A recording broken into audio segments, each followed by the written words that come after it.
there are three categories of perfection. There's physical perfection, intellectual perfection, and spiritual perfection. Physical perfection could be beauty or athleticism. So physical beauty, or the Olympic athletes would be two types of physical perfection. Intellectual perfection is perfection of the mind, intelligence, like Albert Einstein. Spiritual perfection is perfection of the soul, it's holiness. It's the perfection of charity. When that gospel says, be perfect as your heavenly Father is perfect, it's the perfection of charity that we seek. We are to seek. There's one story that kind of illustrates what is God's perfection, it's called. And it's the story of the Cush School in Brooklyn, New York, which provides education to learning impaired children.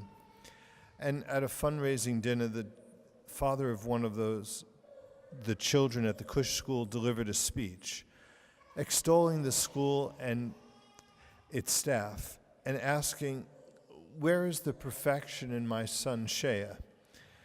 Everything God does is done with perfection, but my child cannot understand things as other children do. My child cannot remember facts and figures. Where is God's perfection in my son? And he answers his own question by saying, I believe that when God brings a child like Shea into the world, the perfection that God seeks is in the way that people react to him. He then told the following story about his son Shea. One afternoon, Shea and his father walked past a park where some boys were playing baseball. Shea asked, do you think they will let me play? Shea's father knew his son was not at all athletic and that most boys would not want him on their team.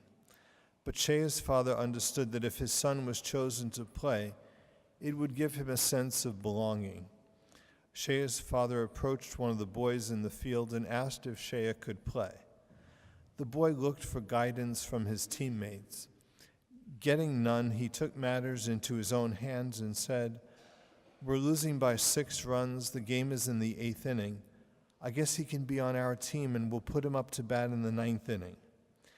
Shea's father was ecstatic and Shea smiled broadly. Shea was told to put on a glove and go play out in short center field. In the bottom of the 8th inning, Shea's team scored a few runs, but they were still behind by 3. In the bottom of the 9th, Shea's team scored again, and now with 2 outs and the bases loaded with the winning run on base, Shea was scheduled to hit. Would the team actually let Shea bat and give away their chance to win the game? Surprisingly, Shea was given the bat. Everyone knew that it was all but impossible for Shea to hit because he didn't even know how to hold the bat properly.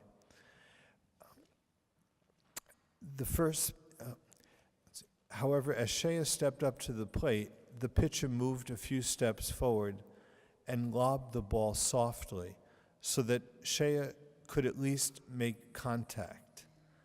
The first pitch came in and Shea swung wildly and missed.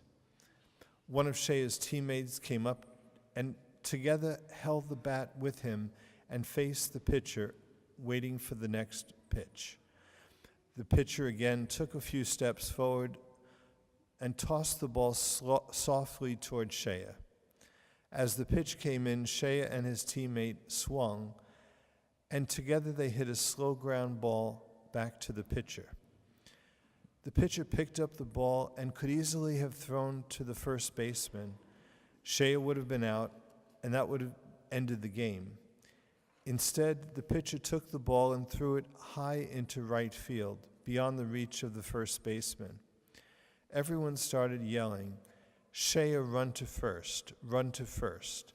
Shea in his life had never run to first. He scampered down the baseline wide-eyed and startled.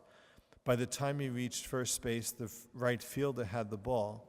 He could have thrown the ball to second base, where Shea would have been out because Shea was still running. But the right fielder understood what the pitcher's intentions were, so he threw the ball high and far over the second baseman's head. Everyone yelled, "Run to second, run to second." Shea ran toward second base, and the runners ahead of him circled the bases toward home. As Shea reached second base, the opposing shortstop ran to him, turned him in the direction of third base, and shouted, "Run to third." As Shea rounded third, the boys from both teams ran behind him, screaming, "Shea, run home." Shea ran home, stepped on home plate, and all 18 boys lifted him on their shoulders and made him the hero, as he had just hit a grand slam and won the game for his team. That day, said the father softly with tears, those 18 boys reached their level of God's perfection. Like we say, in every circumstance, it's the perfection of charity that God seeks of us. They say every situation of our lives is an occasion of virtue. And virtue is the practice of charity in different circumstances. Sometimes it's being merciful as God is merciful.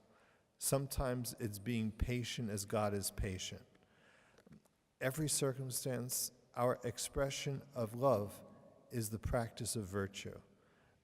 We say to be humble as he is humble, to be charitable as he is charitable. That's how we fulfill that command. Be perfect just as your heavenly Father is perfect.